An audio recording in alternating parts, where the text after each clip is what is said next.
What's up, Combat Conversation fan? William Crowder here once again.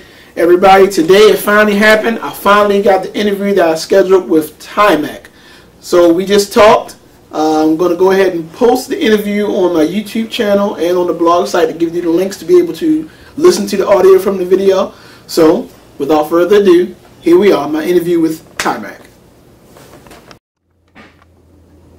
Hello? Yeah, hi, it's Taimak. Hey, how you doing, bro? Great, I'm great. Thanks for the interview. Oh, absolutely, man. I appreciate your time, brother.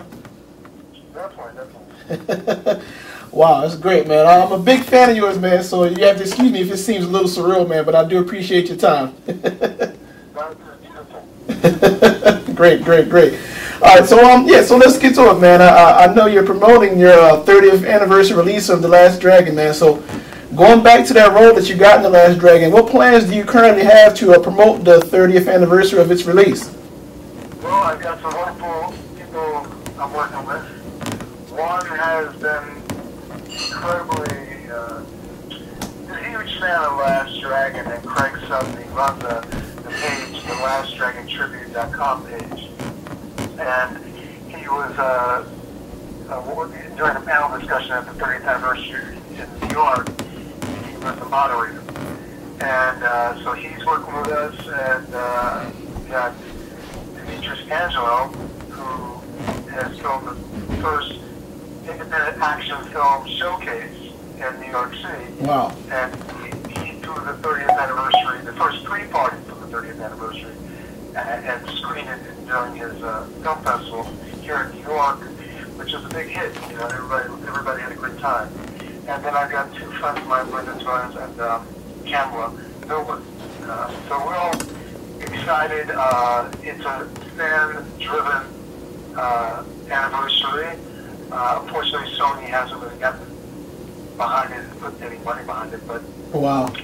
It's supposed to be releasing a Blu-ray, but they're not really haven't gotten behind the 30th anniversary. But who needs it when you got fans? Right? That's right, bro. Right. That sounds awesome, man. The fan-driven thing where the fans will be pre-buy their ticket, and that will finance us coming out there. Oh, okay. That's what's up, man. Wow, great. Now, a lot of that... Right. No, I'm sorry. Go ahead. It's all up on my website, how to do it, how to get involved, and that's what we're working on. I saw that. That's awesome, man. Now, I know my blog, Combat Conversation, we are doing a lot of work for Black History Month.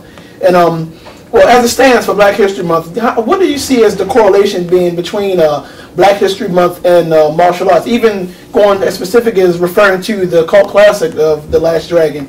How do you see that all ties in?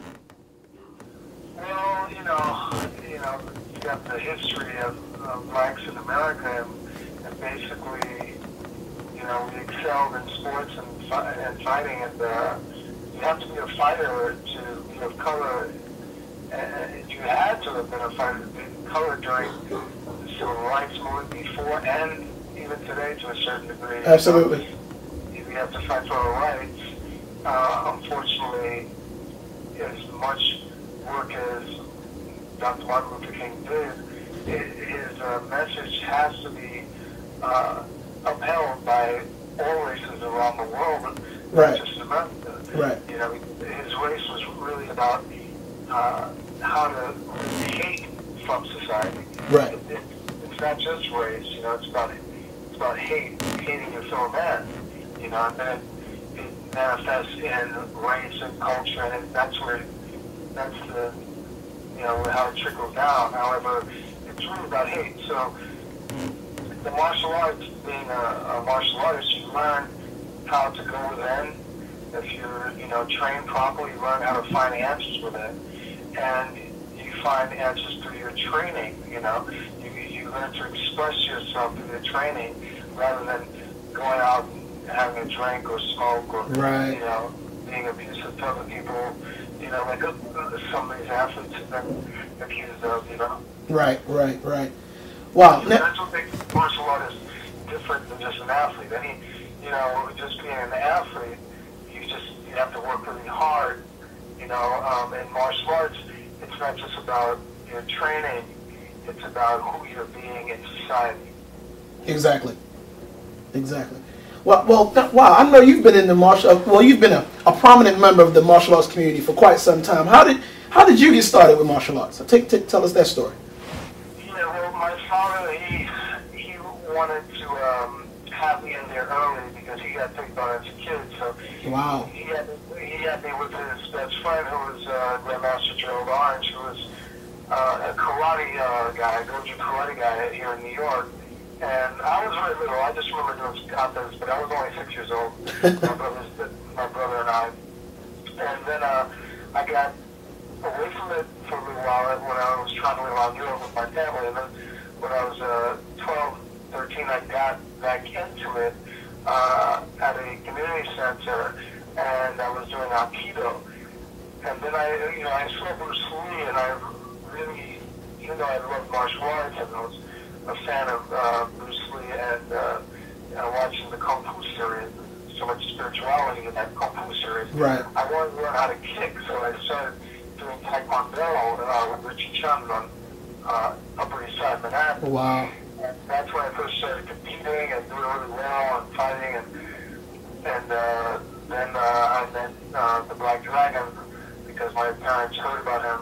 I mean, they knew him because he was a real tough guy from the Marines and was known to be the man in New York. And I was looking, after I saw him in the movie The Black Dragon, I wanted to stay with him. So I never saw a black man before doing martial arts like that. So I was really impressed, and then I ended up getting the opportunity to become his top student. You referring to the legend Ron Van Cleef? Yes, sir. Yeah, I'm a big fan of his as well. What was it like training under him? Do you still carry a lot of that with you today in your being a practitioner? Yeah, the training was, he was a military man, so the training was like that. As you can imagine, Right.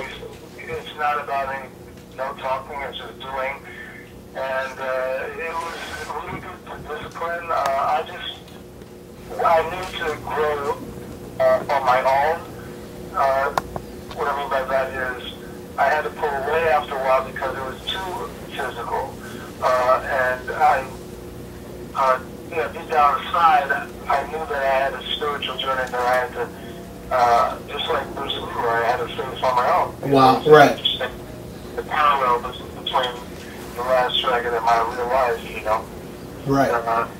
And I made that discovery and finding myself. But the training that I went away with was that fight to the very end, and never give up, and always train hard and believe in yourself. So that was what I give Master Robert Cleese for instilling me that you're never going to be a quitter. Wow, I can only imagine what that was like, brother. Wow, man. Yeah, there was a couple of things. He used to have a thing, as soon as you get into the warm-up, you do 1,000 deep knee bends holding a rope, and you do 100 push-ups. And if you didn't count correctly with 1,000 deep knee bends, you would have somebody else count them. If they messed up, then the person counting them would have to do something. It was so strict. Wow. Yeah.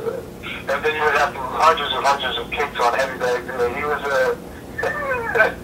but I loved it. I really loved the physical side of it because I needed to express a lot of fire in me that needed to get out. That's what's up, man. Yeah. Yeah. Wow.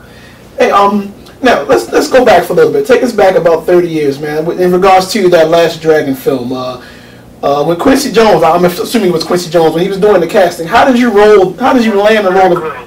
I'm sorry, excuse me, Barry Gordy. How did you land the role of Bruce Leroy? Long story short, I